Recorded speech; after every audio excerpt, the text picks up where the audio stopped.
Hello friends, मैं उड़िया झा। आज मैं आप लोगों के सामने लेकर आई हूँ एक बहुत ही अच्छी कहानी जिसका नाम है नन्हा संगीतकार, जिसके लेखक है हेनरिक।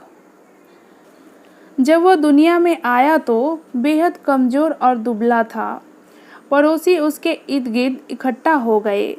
माँ और बच्चे को देख आपस में अफसोस जाहिर करने लगे। उनमें लोहार की पत्नी सबसे तजुर्बेकार थी। सो अपने अंदाज में बीमार स्त्री को दिलासा देने लगी।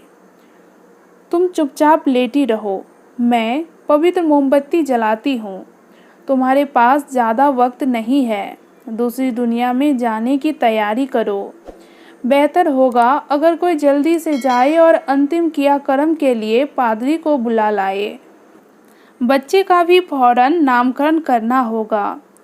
दूसरी एक स्त्री बोली, मेरे ख्याल से तो यह पादरी के आने तक भी नहीं बचेगा।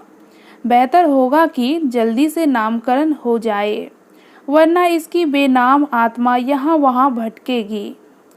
यह बोलते बोलते उसने पवित्र मोमबत्ती जलाई, शिशु को गोद में उठाया, उस पर पवित्र जल का छिड़काव करती रही जब तक शिशु ने आंखें झपकानी शुरू नहीं कर दी। साथ में पवित्र पाठ का जाप करती जा रही थी। परम पूज्य पिता, पुत्र और पवित्र आत्मा के नाम से मैं तेरा नामकरण करती हूँ। तेरा नाम होगा जेन। फिर वह मृत्यु के वक्त की जाने वाली प्रार्थना को याद करते हुए जल्दी जल्दी कुछ बुदबुदाने लगी। हे ईसाई आत्मा, इस दुनिया से अब विदा ले और जहाँ से जन्म लिया है वहीं शरण ले। आमीन। पर ईसाई आत्मा का इस दुनिया से विदा लेने का कोई इरादा नहीं था। उल्टे वह जोर जोर से लातें चलाने लगा और रोना शुरू कर दिया। बहरहाल उसने रोने का स्वर इतना क्षीण और मंद था जैसे बिल्ली का कोई बच्चा हौले हौले मिमिया रहा हो। पादरी को बुलाया गया था। उसने आकर पूजा पाठ किया और चला गया। मरने के बजाय माँ पूरी तरह भली चंगी हो गई। हफ्ते भर में कामकाज में भी जुट गई। शिशु की सांसें नाजुक डोर से लटकी हुई थी। लगता था जैसे वो बड़ी मुश्किल से सांसें ले पा रहा है। बेहद दुर्बल व कमज़ोर था। पर जब वह 4 बरस का था तो एक दिन कुटिया की छत पर पपीहे ने 3 बार कुहू कुहू की तान छेड़ी। पोलिश लोक विश्वास के अनुसार यह एक शुभ शगुन माना जाता है। उसके बाद शिशु की हालत सुधरने लगी। दिन बीतते गए और वह 10 बरस का हो गया, पर हमेशा दुबला पतला नाजुक ही बना रहा। झुकी दे और पिचके गाल, उसके घूसर बाल हमेशा उसकी उजली चमकदार आंखें पर गिरते रहते। उन आंखों में सदैव एक ख्वाब अंगड़ाई लेता रहता। आंखें हमेशा दूर, बहुत दूर कहीं टिकी रहती, मानो कुछ ऐसा देख रही हो जो दूसरे से अनदेखा है। जाड़े के दिनों में वह सिगड़ी के पोछे दुबक कर बैठ जाता और ठंड के मारे रोने लगता। अक्सर वह भूख से बिलखता क्योंकि माँ कई बार अलमारी या डिब्बे में खाने के लिए कुछ नहीं रख पाती थी।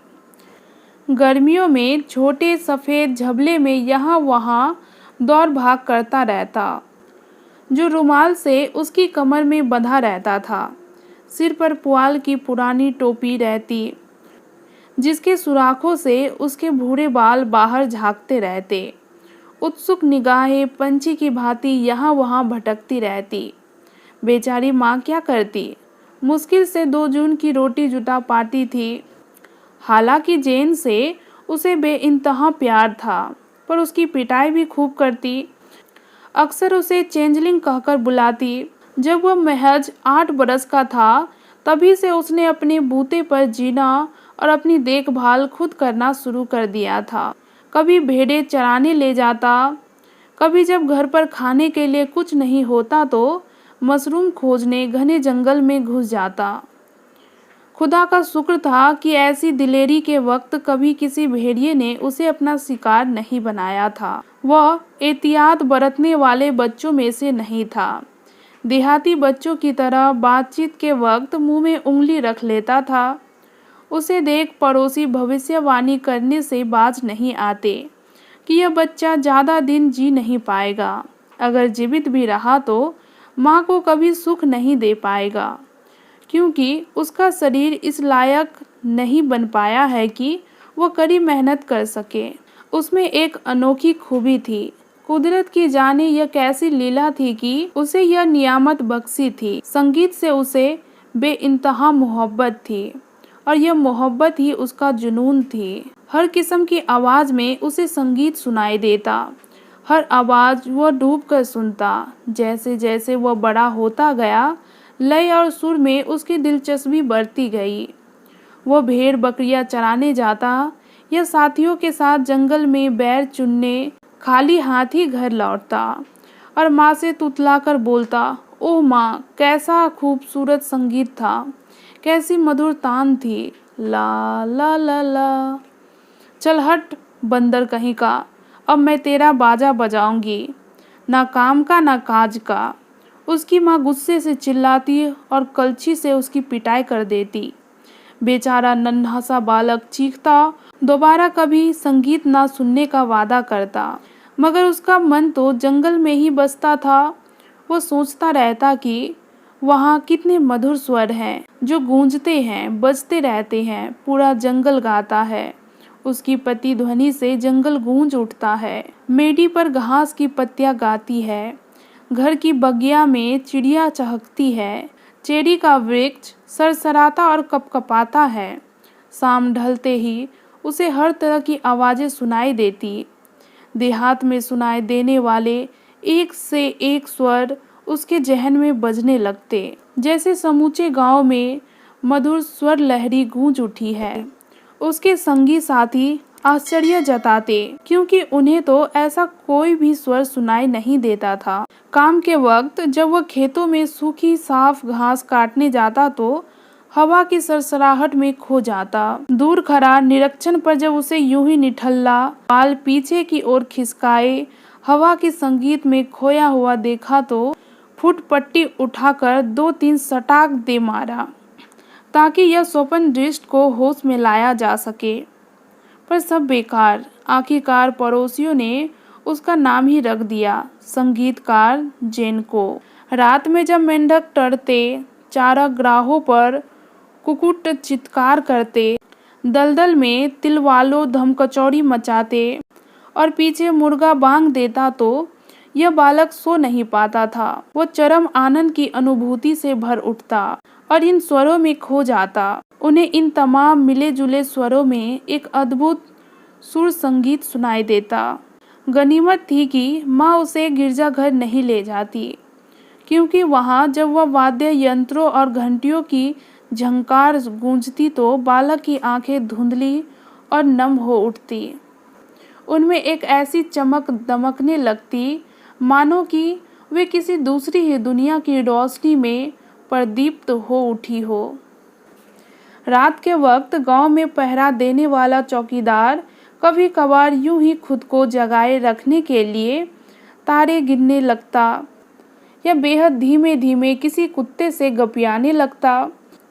ऐसे वक्त कई बार उसने शराब खाने की धुंधली रोशनी में छोटे सफ़ेद झबले में जेन को यहाँ वहाँ दौड़ते देखा था। हालांकि वह बालक कभी शराब खाने के भीतर नहीं जाता था। वह दीवार से सटकर बैठ जाता और भीतर का संगीत सुनने की कोशिश करता। भीतर जब कई युगल संगीत की मधुर धुन पर थिरकते झूमते तो पैरों की थाप और बालाओं की मस्ती भरे स्वर सुनाई देते। हौले हौले वालियन बजता रहता, पियानो का तेज स्वर गूंजता रहता, खिड़कियां रोशनी से नहा उठती, डांस फ्लोर का काट चरमराने, गाने और झूमने लगता। जेन को तल्लीन होकर यह सब सुनता। ऐसी मधुर धुन वाले वालियन को पाने के लिए वह बहुत कुछ भी करने को तैयार था, मगर अफसोस उसके नसीब में यह सब कहाँ। वह इसे कैसे पा सकता था। काश वे उसे एक बार वायलिन हाथ में लेने भर देते तो वह धन्य हो उठता। पर नहीं, उसकी किस्मत में तो बस सुनना लिखा था। वह देर तक बुत बना सुनता रहता, जब तक दूर से अंधेरे को चीरती चौकीदार की आवाज़ ना आ जाती, चलो अब जाओ, सोने का वक्त हो गया है। तो वह नन्हा सा बालक नंगे पांव रात के अंधेरे में भागते हुए कुटिया की ओर जाता, पर वायलिन के स्वर देर तक उसका पीछा नहीं छोड़ते। जब फसल कटते या शादी ब्याह के मौके पर बाजे व सारंगी बजती तो उसे खूब आनंद आ जाता। ऐसे वक्त वह सिगड़ी के पीछे दुबक कर बैठ जाता और कई कई दिनों तक एक लफ्ज तक नहीं बोलता। दमकती आंखें सामने की ओर यूं ही टिकी रहती, जैसे रात के वक्त बिल्ली की आंखें दिखती हो। आखिरकार उसने काठ के फलक से अपने लिए एक सारंगी बना ही डाली। घोड़े का बाल का तार के रूप में इस्तेमाल किया, पर उसके स्वर मैखाने में बजने वाले वायलिन जैसी मधुर नहीं थे। तारों से बेहतर महीन स्वर निकलता, मानो मक्खियाँ कीड़े मकोड़े भिन भिन कर रहे हो। फिर भी सुबह से देर तक वह उसे बजाता रहता। हालांकि उसे अपनी इस लत के लिए बहुत मार खानी पड़ी थी, पर यह सब छोड़ना उसके बस में नहीं था। यह उसकी फितरत में था। बालक दिनों दिन कमजोर दुबला होता जा रहा था और बालों का गुच्छा पहले से घना। आंखें हर वक्त चौकन्नी आंसुओं से भरी रहती। छाती और गाल धंसते जा रहे थे। वह कभी भी आम बच्चों की तरह तंदुरुस्त नहीं हो पाया।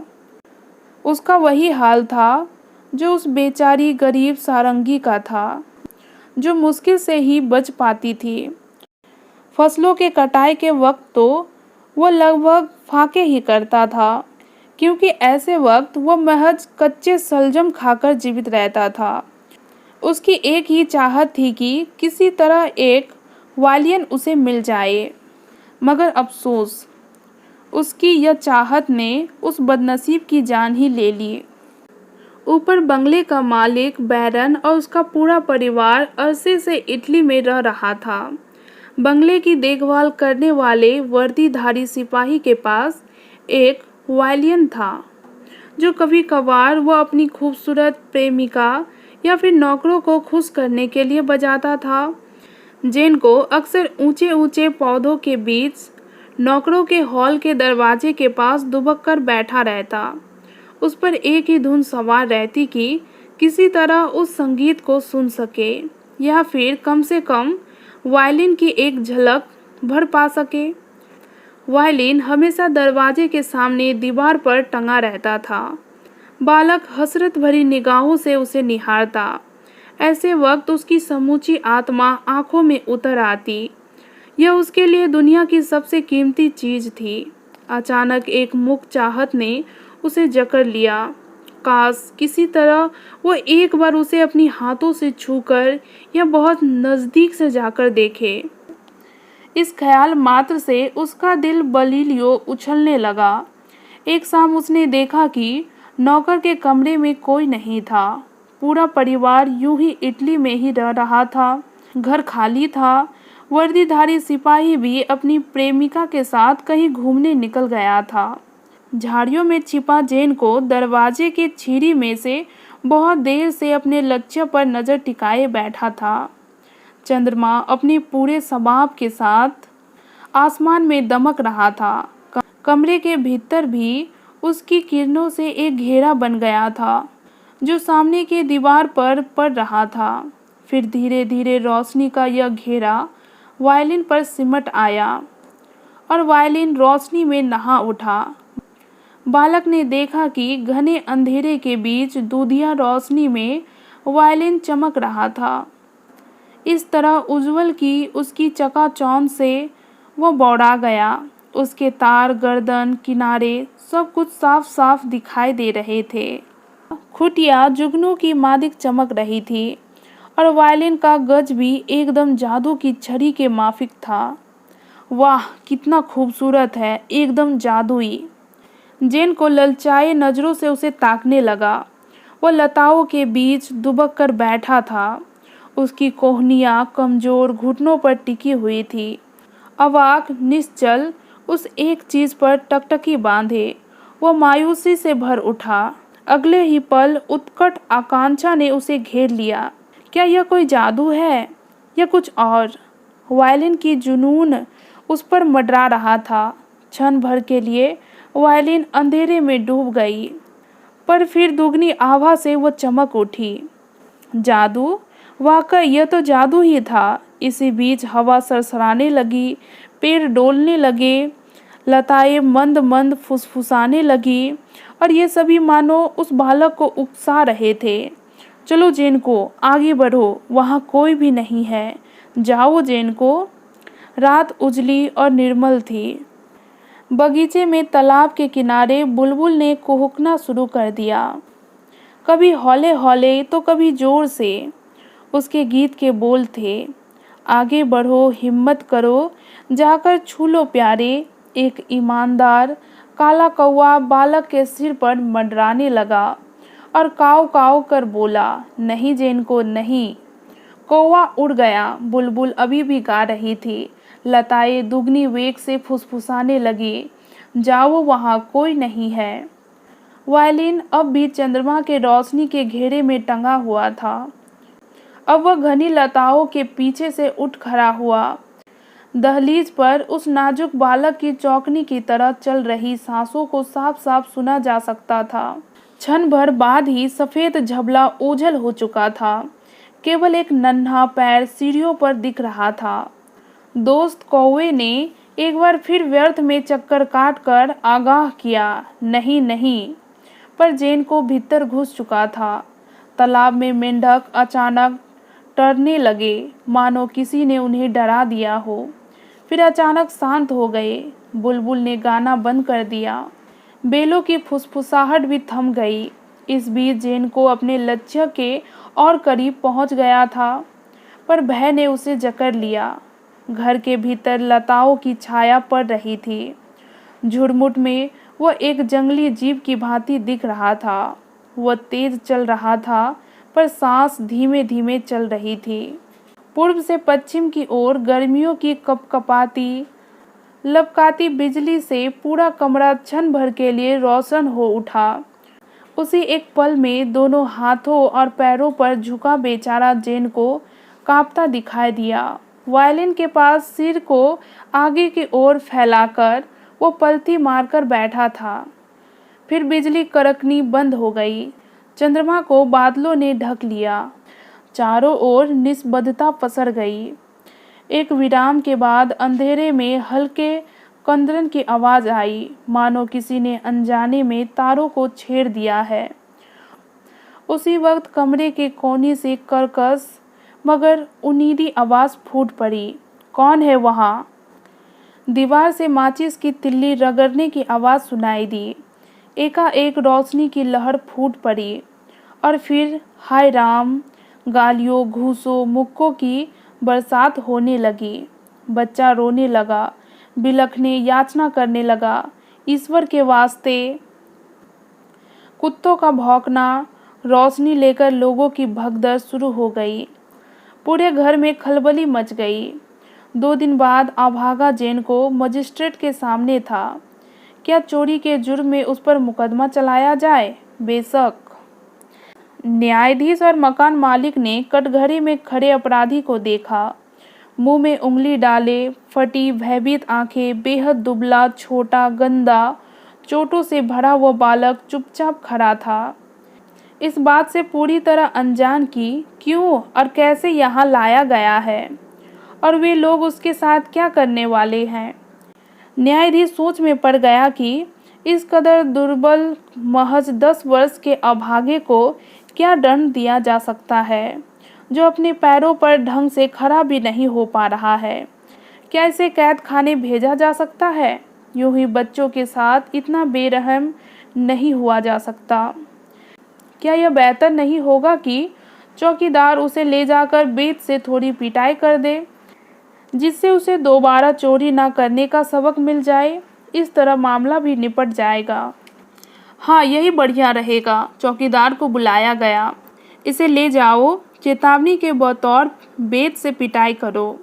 मोटी बुद्धि वाले चौकीदार ने अपना सिर हिलाया। जेनको को वह किसी बिल्ली के बच्चे के माफिक बगल में दबाकर अस्तबल में ले गया।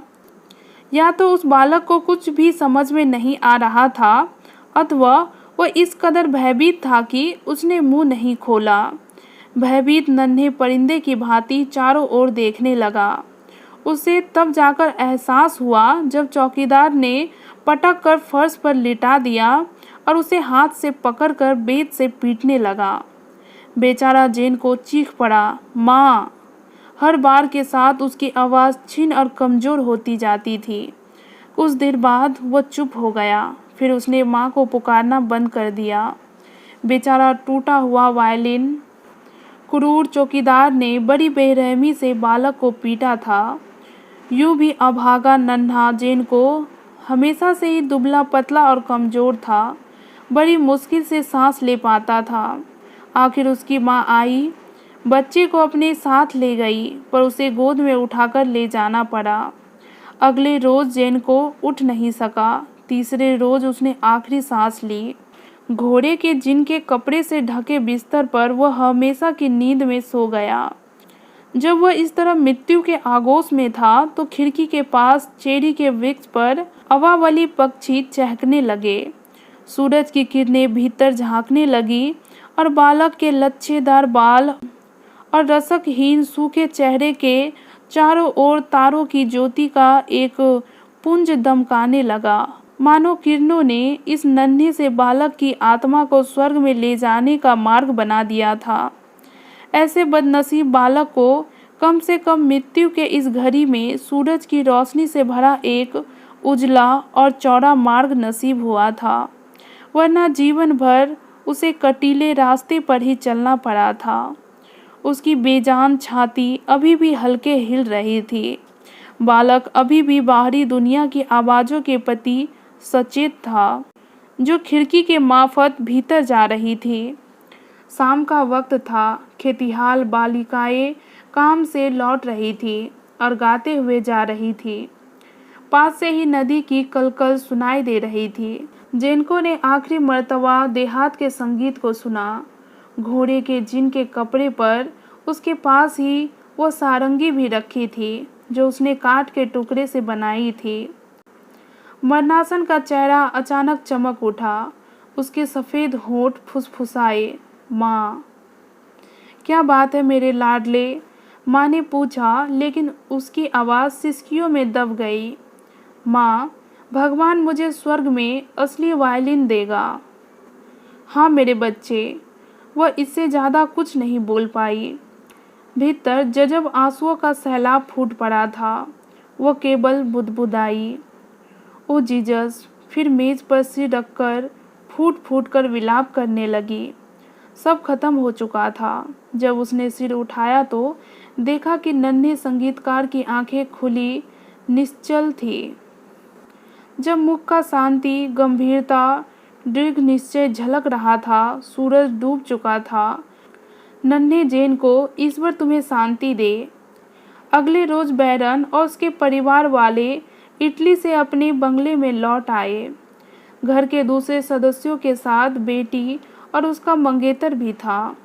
इटली वाकई कितना दिलकश देश है, वह युवक बोला। हाँ, वहाँ के लोग भी शानदार हैं। कलाकारों का देश है। उनकी कला को देखने और उसे प्रोत्साहित करने में कितना आनंद मिलता है। नवयुवती ने जवाब दिया। जेनको की कब्र पर कितने ही कीड़े मकोड़े भिनभिना रहे थे।